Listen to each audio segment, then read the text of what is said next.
about squats first. So squats seems pretty easy. You squat down, stand up.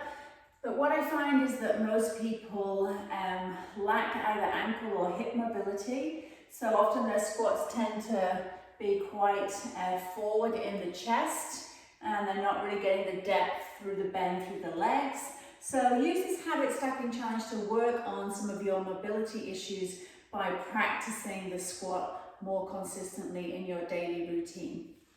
So what I would do is I would look at your own squat, see how low that you can go before you start dropping your chest, and then find something in your environment that is just a little bit lower than what you would squat to freestanding. So this might be a chair or a bench, and you can use whatever object to challenge the depth of your squat.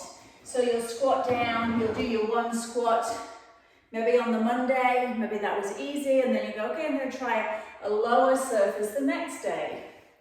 If that was still easy, you'll keep going until you get to a height that you find more challenging to be able to keep your chest up. So we want the chest lifted while we're squatting, rather than getting to the point where then you have to drop your chest down to sit down. So challenge yourself with the height of your squat. The other thing that you could do if you have a mobility goal is to just hang out more in that squat position. So using something underneath you to enable you to sit down and practice being in that upright chest position in your squat. So find you something that is challenging, so you can play around with yoga blocks. How many would that be for it to be a challenge for you? If ankle mobility is your limiting factor, then find something to wedge underneath your heels.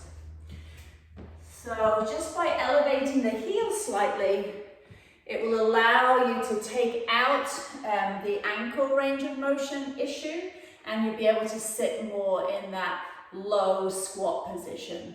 You could also use something, a post or something like that, to enable you to hold on, sink yourself down, walk yourself down, get into that low squat position and hang out here for as long as you can.